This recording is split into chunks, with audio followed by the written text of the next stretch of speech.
Hello student, today I am going to start elastic collision in one dimension. Before starting this topic, I want to give you a brief introduction of this topic. At first, what is collision? Collision between two particles is defined as the mutual interaction of the particles for a short interval of time, as a result of which the energy and momentum of the interacting particles change. The process of collision can be classified into three categories. Number one, elastic collision. Number two, inelastic collision.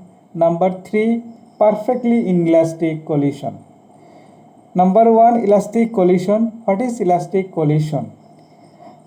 In elastic collision, both the kinetic energy and momentum are conserved. Number two, inelastic collision.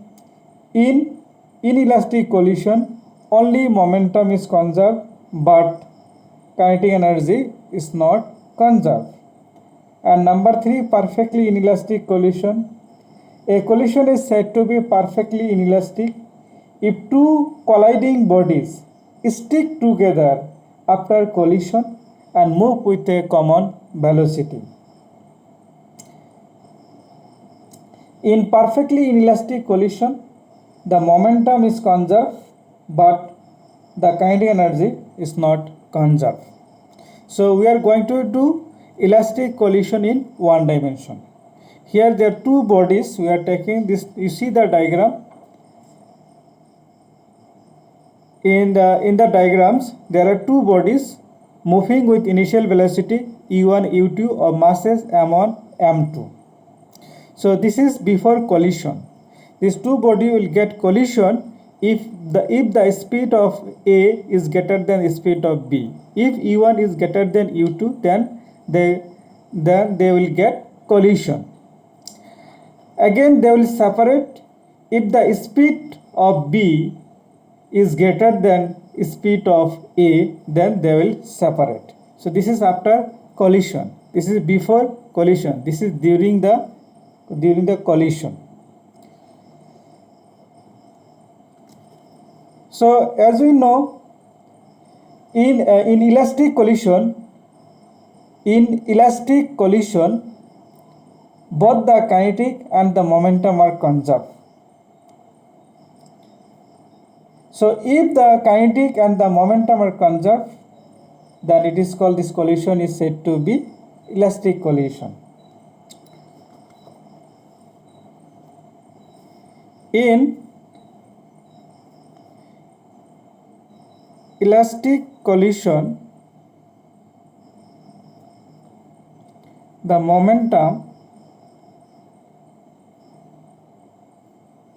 is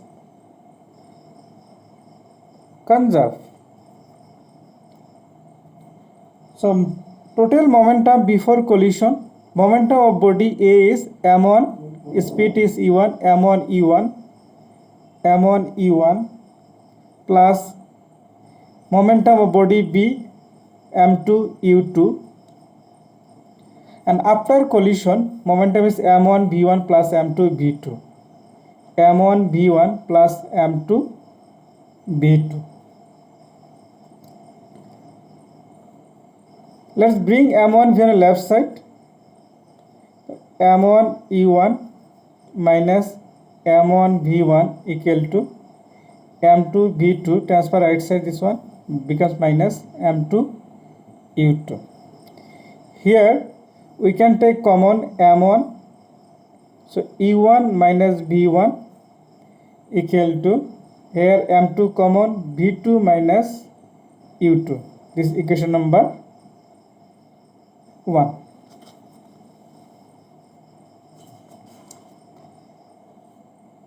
Since kinetic energy is conserved in elastic collision,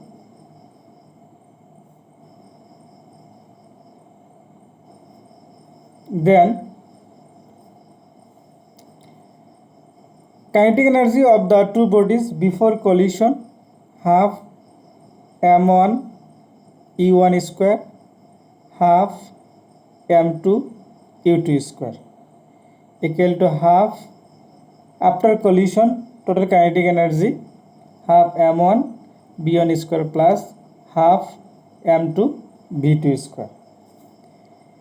Here half both sides cancels, so it will be m1 e1 plus m2 e2 square, m1 b1 square, m2 b2 square. Same way we'll bringing m1 b1 left side, m1 e1 square minus m1 b1 square, m2 e2 square transfer right side, m2 b2 square minus m2 e2 square. Here common m1 is common, e1 square minus b1 square. Here m2 common, b2 square minus u2 square. m1 a square minus b square, if you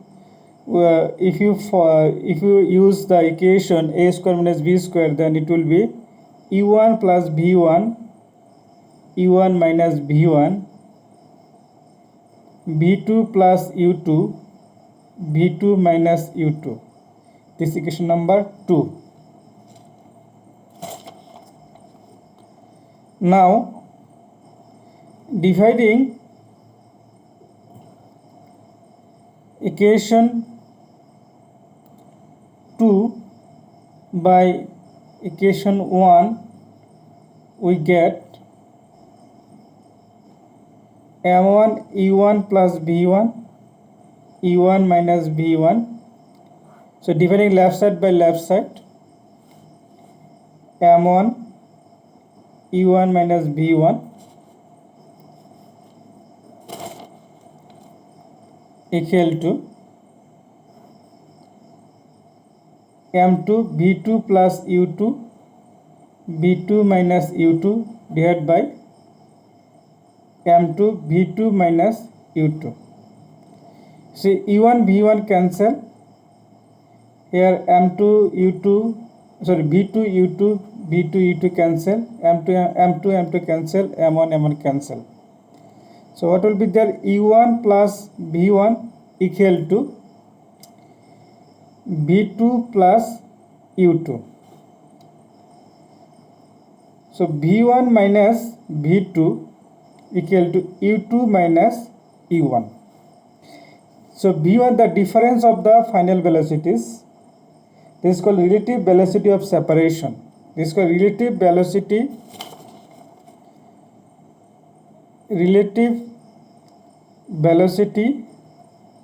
of separation is equal to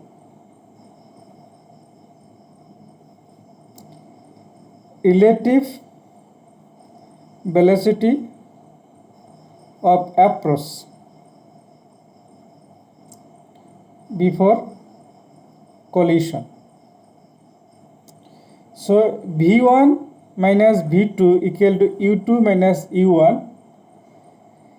This is, so v1 minus v2 is called relative velocity of separation, and u2 minus u1 is called relative velocity of approach. Or we can say the relative velocity of approach before collision is equal to relative velocity of separation after collision. Now we'll use this equation, we'll substitute for v2 in equation 1, then we'll get the final velocity of the body A, and if you substitute v1 in equation using equation number, you give this equation number 3, from equation, using equation 3, if you substitute for v2 in equation 1, then you will get speed of body A after collision. And if you substitute v1 using from equation 3, if you substitute for v1 in equation 1, we will get v2, that is after collision. So this calculation part, the final velocity of the two bodies after collision I'll do in the next video. Thank you.